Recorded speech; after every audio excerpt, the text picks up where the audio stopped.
gosh. Welcome back to the pod, Jackie. I am so excited about today's episode because this is another, like, not reality TV recap, but definitely a crazy TV recap. We're going to be recapping the first episodes of House of Dragon, and I'm so excited because you're prepared with all of your notes. I've got notes. Let's get into these dragons. Okay. So, Yeah, sounds good. Thank you for having me back. I'm so happy you're here. Like, have you watched all of like Game of Thrones and everything? And did you Oh read the yeah. books?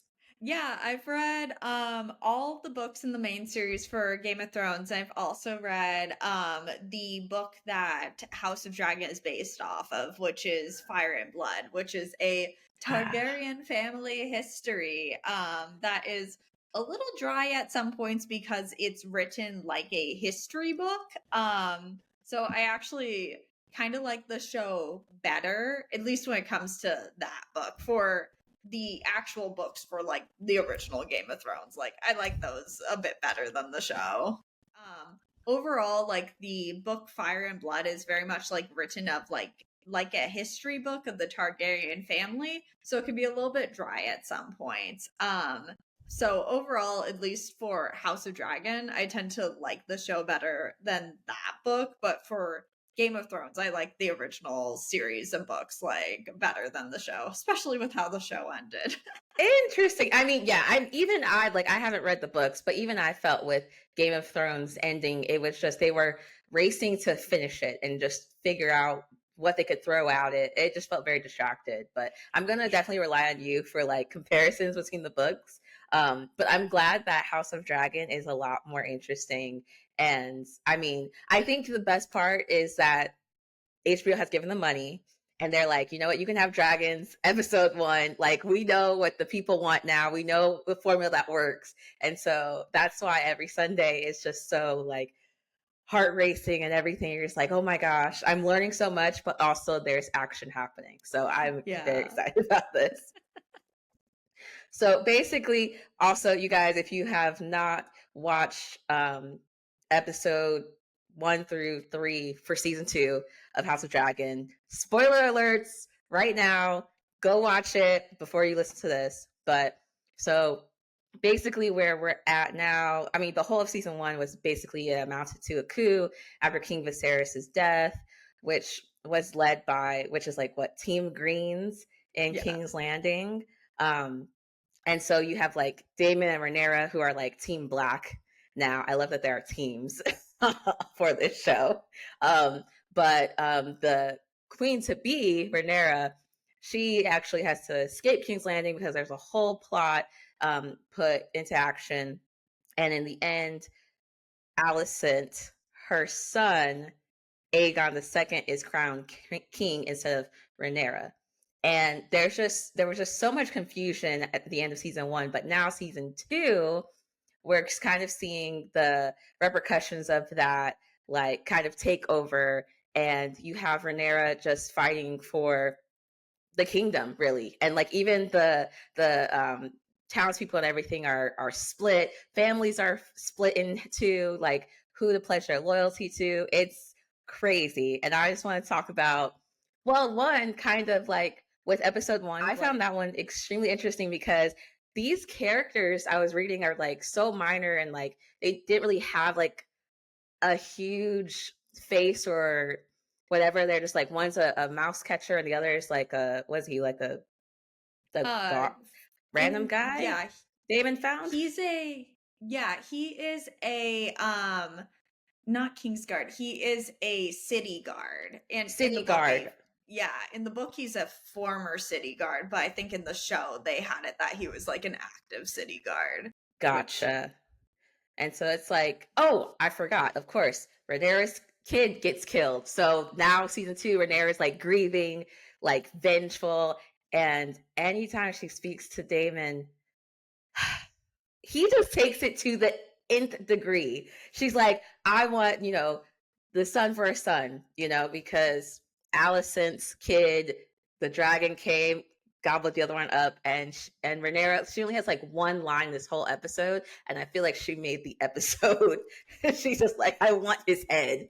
And I thought that was so powerful. I mean, even seeing her just like going through the stages and just like, I can't deal with trying to rule right now. I need to find my son, make sure it's come to life that he is gone so I can plot vengeance and like kill all the greens. And for me, I feel like Damon, I mean, he's a loyal man, but he's also extremely crazy. Oh yeah. Oh yeah. Like he's a very fun character to watch, but he's absolutely nuts. Like it's like, dude, you need to like calm down. Like, I don't know, maybe don't kill a kid, but like you do And you, maybe man. don't like employ like the dumbest beginner assassins to go. Although I was very impressed how they like actually got through the tunnels to get into the castle. Like that's insane. Like how do you just I mean, of course we have a dumb king right now, but like to even be able to sneak in undetected and just actually make it to a royal kid's room, like what did you think about that? Yeah, I thought that that was very cool. I think it was a pretty like overall kind of like smart world building in that like we know from both like this show and also like from Game of Thrones, like they've talked about like the sewers like underneath the castle of King's Landing before, and that like we're able to use kind of like a minor kind of like subclass of like Yeah. character occupation that would have that familiarity with that area to then like go on and be an assassin. So I was like I bought it. I was like I would think there would be a little bit more like guards in the area, but that also gets explained because Alicent is having an affair with Ah, one of them, and then goes on to feel very, very guilty about that in the later episodes. But yeah, I was like, I overall, I was like, I bought that.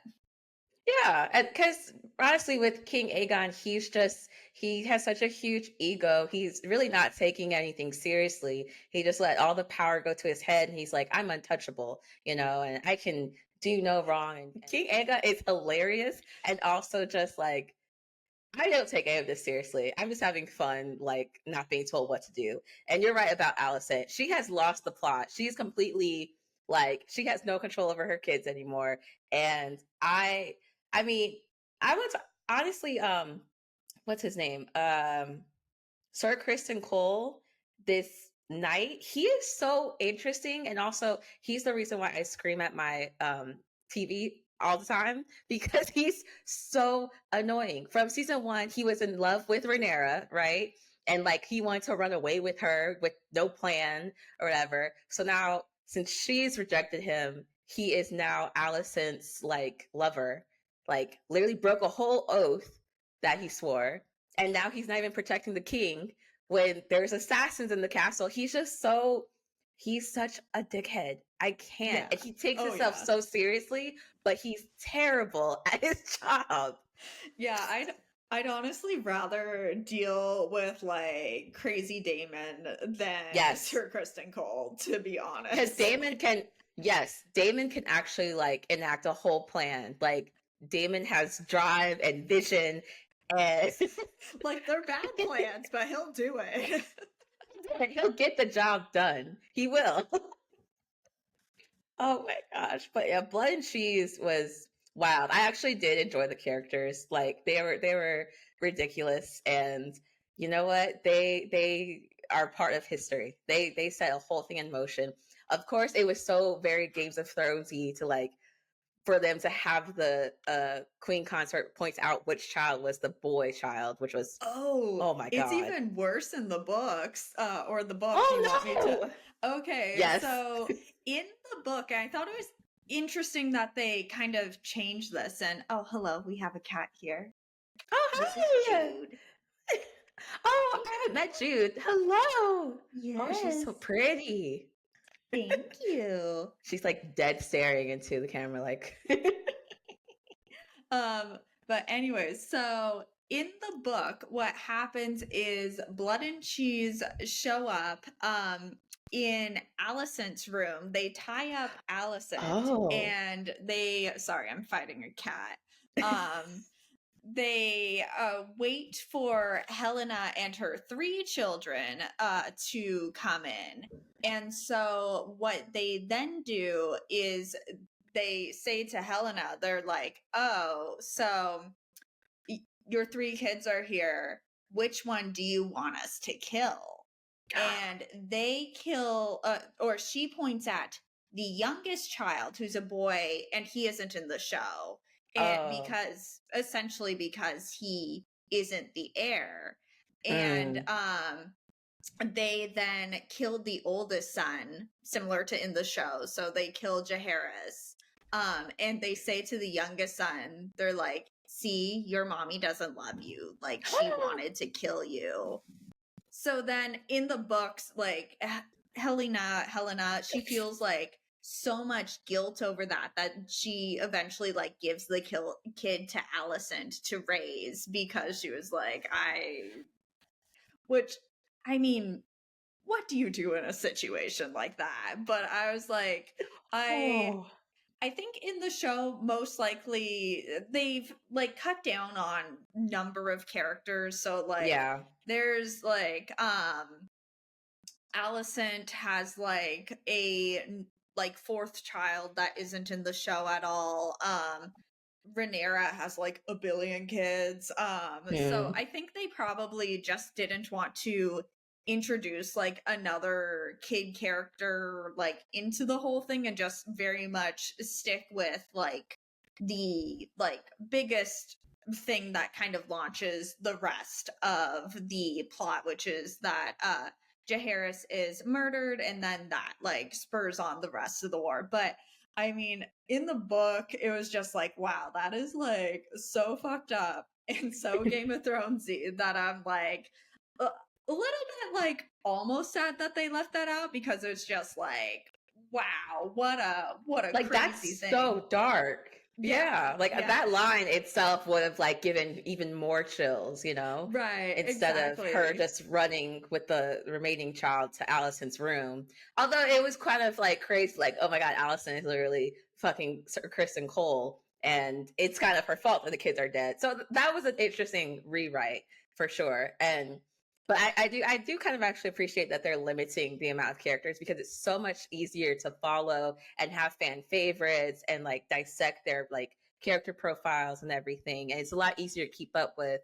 Whereas for me, at least, Game of Thrones was just so heavy with so many minor characters, and you just like Right. you kept missing Easter eggs. Like, I'm pretty sure if I rewatched it for a third time, I would just like be surprised all over again, because there was so much going on. Yeah, yeah. And House of Dragons, like we're already dealing with a lot of characters. So like anytime they can kind of take out like some minor characters, I think it's like a good idea, just so that we can all like follow what's going on. Yes, seriously. It's a lot better plot building, and because we are already in this world and kind of understand where it's heading, it's good for them to be able to like focus on the most important pieces. Right, So, exactly. oh man, that what an episode. Like, what a bang. Like, I love it. That just gets us right into everything. Yeah, yeah. It's like crazy way to start a season, like in a good way. In the best way, honestly. Um And that takes us into episode 2, which honestly, for you, when you're reading the books, are you, or, when you're watching the show and then remembering the books, like, are you super surprised at the way that they're taking things? Or are you kind of just like, you know what, the show is just a little bit better or worse? Or is it just Yeah. episode by episode? Yeah, I would say overall they're pretty spot on as far as like the plot points. Like they do deviate like a little bit. But overall, like, and the thing that I like more about the show is because like the book Fire and Blood is written like a history book, we don't really Hmm. get as much insight into like people's characters or like their motivations and that kind of stuff, which we see more of in the show, Yeah. which is why I enjoy it. But for the most part, like they follow like most of the plot points overall. Okay. And also, do you watch the opening credits? I've made the mistake and like skipped past it, before realizing that there's actually important stuff in the whole like tapestry and everything. Like, I didn't notice that until I was like reading some recaps about the episodes as like a refresher. I was like, oh, that's actually, since I had noticed in the first one, I was like, okay, Targaryen family history and the tapestry, like, got it. But then like they've been adding in like new stuff. So I think like in the end of episode, or in the episode 2 one, or maybe it was episode 3, like they showed like Jaehaerys's death, and like some other stuff that's kind of like more of a recap of like the last episode, which is okay. neat. See, that's a reminder for everybody. You need to watch the opening credits. You need to watch everything that has to do with House of Dragons because there's so many Easter eggs that I missed. I got bored with the opening credits at first because it was just like, okay, a lot of threads are going around, whatever, like cool. It just felt boring, but Yeah, that's my same. bad. Yeah, since I also assumed like with Game of Thrones, like the opening credits were usually about the same, but then they'd like show whatever like a city or area that they were going to be in that episode. So they would do like the main places, like they'd always show like King's Landing and Winterfell and whatever. But if they're like doing something on like the Iron Islands, they'll like show that as well. So you're kind of like, oh, okay, so we're going to talk about Greyjoys this episode, or like something like that. Yeah, exactly. It's a nice little appetizer before you get to the real crazy, oh my God, what kind of hell is this? But that leads us to episode 2. It's really like the aftermath, like the whole entire like castle is like in crazy, like everyone's running around, like doesn't know what's going on. It is insane how everything's just kind of blown up. Like it's their home turf. They've been like taking this whole battle or, you know, impending war like too easily. They're just like, oh, it's fine. I'm the king. Nothing's going to happen to me. I can do whatever. But for your own baby to be right under your nose, this is insane. And it's very interesting how the different characters kind of react to it. Of course, Aegon is like freaked out and also extremely pissed. I hated and loved how he destroyed the whole what was it, the whole like structure that his father Viserys had like built lovingly and everything, and he just like takes what was it, axe or sword, and just like destroys it. And I'm just like, this also represents how little you care about the kingdom and the history and the importance when you, because in this kind of like world, it doesn't really matter who dies and who lives. It's really like the strategy behind all the chess pieces moving around. So for him to be so caught up in, I think, yes, he's grieving his child, but also I think he's extremely pissed that he has taken such a loss, that someone has come in and taken one of his chess pieces. I think he's extremely pissed about losing instead of actually like his kid's gone, you know? So, what Yeah, do since you think? Aegon, his big thing is he doesn't want to seem weak. And Yes. I think his hand, who's also his grandpa, Otto Hightower, Oh, says like, Otto. yeah, he's like, the people already think you're weak. Which is like such a killer line. I'm like, oh my god, dude. I love how like Otto just is so straight to the point. He's like, you know what? He's extremely smart, very wise, and he's much like Damon in the less crazy way. He's like looking forward and he's very much strategic, and he's like, you know what? The people in the streets, like you're doing so many stupid things. No one's taking you seriously. You just happen to be in the castle, but they're suffering. So it's really interesting how Otto is like, let's actually twist this on its head. Yeah, kid's dead, but we can use this to our advantage. You know, woe is us. Make the people relate to us more and feel for us. And like, you know, because they've all experienced probably a lot of child death with how poor they are and everything. So it's like, let them see that we're human and that we have been the victims now. And Rhaenyra is evil and horrible, which is very interesting how Otto's just so like, he's quick to just Oh turn yeah. everything around, where everybody else is just like, Allison is freaked out because Oh God. Yeah, I think what's kind of important to remember about Otto as a character is that he really views everyone and every situation as like a chess game, and he very much views like his own daughter, who he married off to the former Yes. king. Even though he was old enough to be her father, he's very much just uses everyone as a chess piece and tries to see how he can make every situation to his advantage. Yeah, his motivations are so interesting how he doesn't even see his own family as people. But I guess, do you think Otto's like motivation is just to keep having power? Because being the king's hand is like you're the right hand man. You literally can help the king make decisions and rule on forever. Do you think that he's just kind of power Yeah, hungry, or he yeah, I think enjoys playing with the family like this?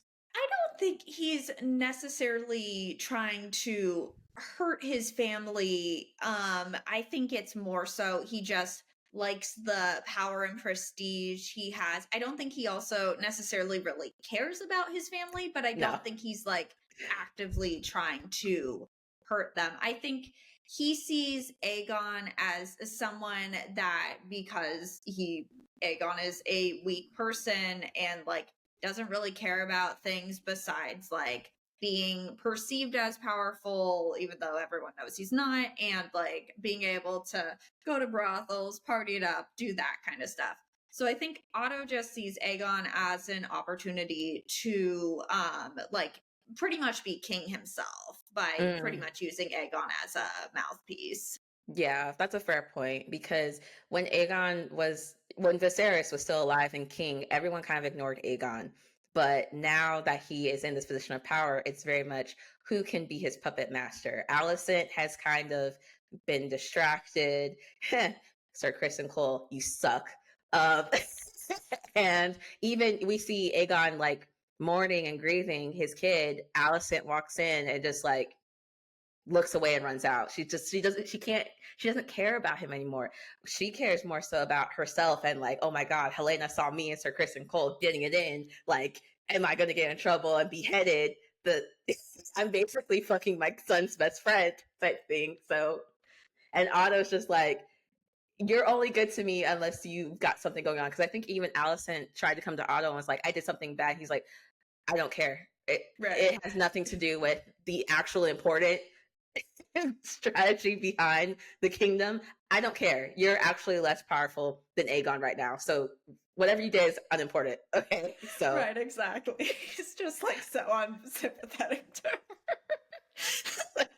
he's like, you birthed the kids, now get out my face. Like you're just so not helpful right now. And I think that does affect Allison because she seems very lost in like knowing what to do. Like she had so much more power and influence in season one, and now it's just kind of she's in the way and trying to also feel important, which I feel like is also probably why she is mad at Sir Kristen Cole for letting her grandkid get killed, but also not because Sir Kristen Cole sees her as important and like it gives her a sense of self more because she has no control over Aegon.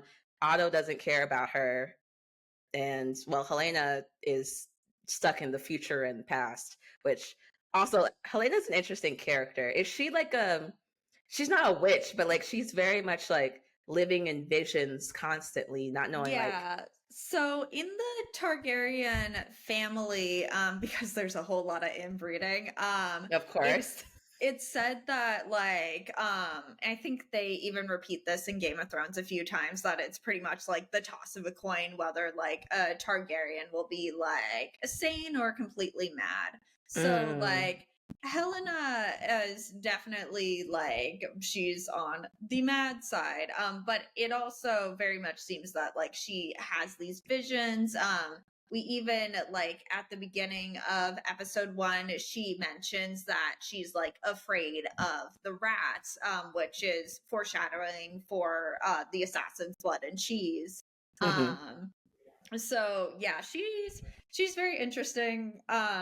She's sometimes the only person who makes sense. In that like episode two, she even mentioned that she was like, I feel sorry for the people who like watch the funeral procession and that we were trying to make them feel like sad for us, when really they would have probably gone through more child death as like peasants than like I would have as like a highborn lady. I was like, wow, that is like very insightful. Good job, Helena. I'm proud of you. Extremely insightful, but also I'm like, your kid was literally murdered in front of you, and they forced you to pick out the kid. I honestly feel like you can have this one. That's true. I That's don't very think, true. like, outside of like the king ordering someone's death, I don't know if the peasants have had that traumatic of a loss of their child. It's usually a child's like what, sick or something, or like malnourished, which is also horrible, of course. But for you to point to the assassins like which of your kids needs to die, that's extremely traumatic. I would have let her have that one. Yeah, Um, yeah. It's like you're allowed to have your grieving and be sad. Also, yeah. like she's married to her brother who sucks. So I'm like, your Who does life's not care about awful. her at Oh all. It's no. just like, oh my gosh. Like she's only important when you produce another boy, you know. I thought it was also interesting how Helena is always disconnected from the present, you know, like even with Alicent literally just basically making sure Helena doesn't spill the beans, you know. Helena is very much like, you know what, I forgive you, but also I'm still just like freaked. She's not even freaked out, honestly. She just seems kind of, I don't know, like not Yeah, even she's just really there, out of like a it. ghost. Yeah. Yeah. Like even during the procession, um, like was she like getting a panic attack or something? Just like uncomfortable being with all the people watching? Or I honestly thought Jacerys' head was gonna roll. Like Oh at some yeah. point. It was building. I feel like they're kind of like, we did kill off a child in episode 1, which is a little bit nuts even for Game of Thrones. They're probably like, no, we Right can't off the gate, push yeah. it that much further. I was waiting. I was like, something's gonna happen to this thing, but thankfully we were spared. And Alicent is, I guess, forgiven, but also freaked out because now she's like, oh, so Helena does blame me for Jacerys' death. So, Yeah. oh my gosh. And then this leads to basically what everyone's just trying to figure out, like, whose fault was it that the guards failed? So, like, King Aegon is just like, okay, I declare war. We're gonna kill everybody. Kill everybody. Kristen Cole, he sets a weird plan into motion Oh that, my god. oh my The God, most should we even? he's not Otto Hightower. If he was Otto Hightower, like this plan, like there was like potential in the plan. It was a bit harebrained, but like could have worked. But so pretty much what Sir Kristen Cole's plan is that so there are two King's Guards that are twins. One of them defected to join Rhaenyra, and Mm-hmm. then the other one is still in King's Landing, so he's still guarding Aegon, and pretty much like so two identical twins who are on two different sides, brother versus brother, etc. Is both of their names Eric, by the way? It's no, it's like Eric and Aaron or something. They sound very similar. Okay, yeah, but yeah, these are identical twins who are literally on Team Black and Team Green, basically. Yeah. And So like, oh my God, I think it's because Kristen, C squared, he's just pissed that he failed at his job protecting the king and the king's people. So he just like comes across one of the twins and it's just like, your cloak is dirty, whatever, because he was with the funeral procession of Jacerys, right? And he's just like, okay, you're in my way. I feel like Kristen Cole wanted him to die. Like I feel like he wanted to take out his rage on someone, you know. yeah, I think that was it. But also Kristen Cole is just kind of so delusional about like what will actually happen. Like when he asked, like as a kid or teenager, Rhaenyra to like run away with him, like that was never gonna happen. No, Like, no plan, and she was supposed to be queen. Are you kidding me? yeah, it's like, no, she's not gonna choose to run away with you, you idiot. But anyways, so I just don't think he thinks things through, or he just thinks things are going to go his way, even though like everyone in the universe could tell you that like, no, that's not gonna work. But anyways, so what his plan is that he's going to send the twin that is still in King's Landing to where Rhaenyra is in Dragonstone, and he's going to have the twin infiltrate the castle pretending to be the other twin and kill Rhaenyra, and that goes about as well as you'd expect because it Right. wasn't a well planned out plan. They No. just kind of very much do it spur of the moment. He just kind of sends them off. If he had maybe brought up this idea with Otto Hightower, like maybe there would have been like some potential there because Otto's actually smart and can like and do an actual plan like this. But no, we had the dumb person doing this. So yeah, Rhaenyra, they don't kill Rhaenyra. The two brothers like fight it out, and like one kills the other and then like kills himself. Right. Which Kari is Kari or all, something. Yeah. yeah, Because all he's very like, tragic. my oath has been broken. But it is reflective of how insane this rule is right now. Nobody's working together. There's no team. You know, King Aegon's like, war, kill everyone. He literally gets all the mouse catchers hung because they did actually end up capturing Blood, right? And torturing him and making him say, like, okay, who actually sent you? And that's when they find out that it was Daemon, which they always relate back to Rhaenyra. So Rhaenyra is basically the evil one. And that's why we even had the whole funeral procession. Like, look what your queen Rhaenyra did. Look how horrible she is. You know, like we would never do this. They, Right. shut first. So it's very much a lot of impulsive thinking, and everyone's working without telling the other. Like it's very interesting how Cole thinks he has so much power to literally just send whoever into Rhaenyra. I think it's also him still just being butthurt that Rhaenyra doesn't want him. You know, he's like, you know what? Fine, go get her. Okay, like do it. And I think because Aegon is so he just can't keep track of his people. He has no control over his people.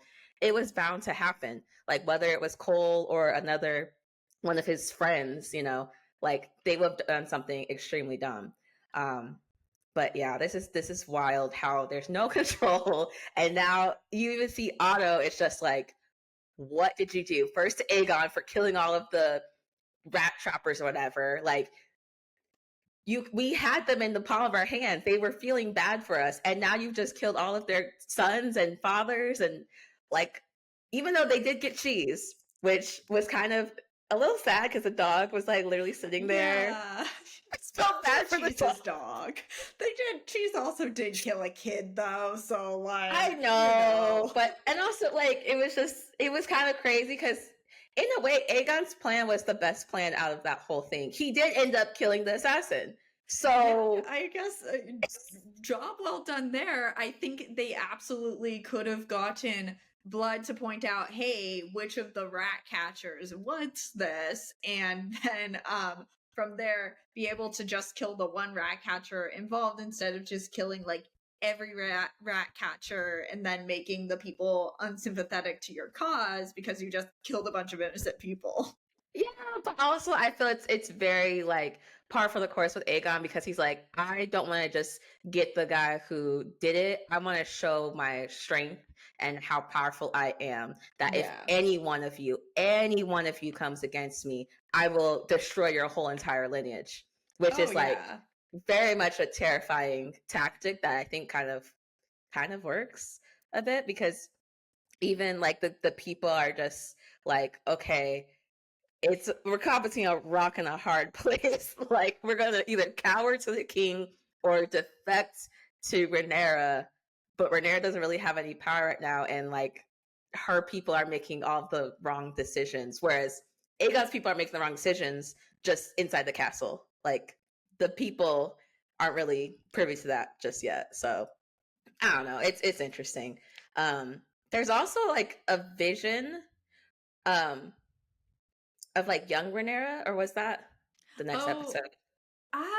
that might be Because Damon had the next like a episode. Yeah. okay. So okay, I'll pause on that. But so basically what we have like um the twin fight, I mean, that was insane. I also thought that it was really well done with how they shot it because they very much were like messing with us. At least for me, I didn't know which twin was who Oh once it yeah, I had started no going. idea. I mean, I think they even like gave them the same like battle wounds when they ended up like fighting with each other. Like, oh, I think probably in the end, the Eric or whoever from King's Landing. Rhaenyra's side. Or sorry, go No, ahead. the other side. Yeah, I think King's Landing side, King Aegon's guard. I think he did end up killing his brother because why would the remaining twin kill himself if he was Team Well, Aegon? because if he was Team Aegon, wouldn't he still have tried to kill Rhaenyra then? Right. So that's why. Wait.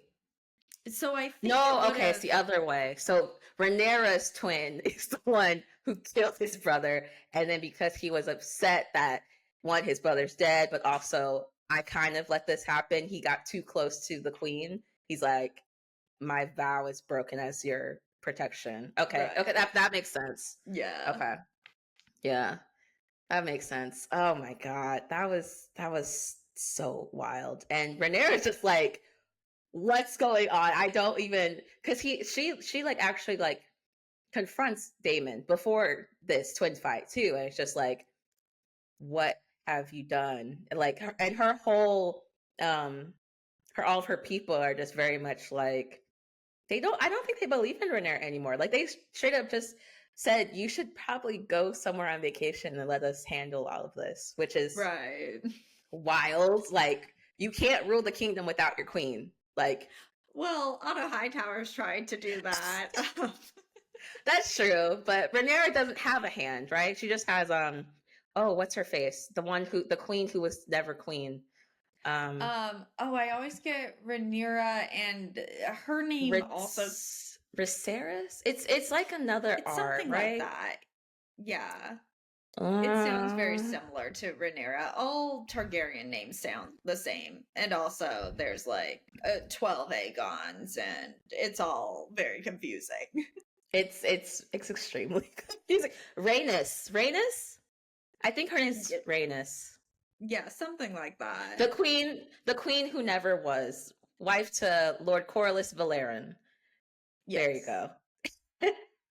But she's basically Rhaenyra's hand in a way, and I love how their relationship has grown because back when Rhaenyra was a child, she was very much just like annoyed by her and kind of just like I don't see you as queen because I never was able to become queen.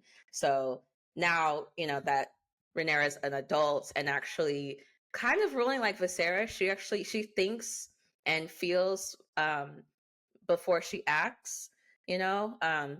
Even when she finds out that Damon is the one who like sent off the assassin, she finds what the Whispers lady, I'm calling her the Whispers lady, but basically the one that Damon always goes to get like the tea on what like the townspeople is doing.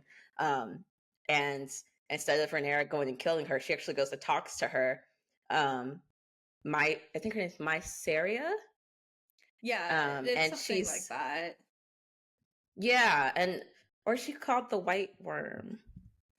Yeah, that's like her street name is the White Worm. Yes, her street name.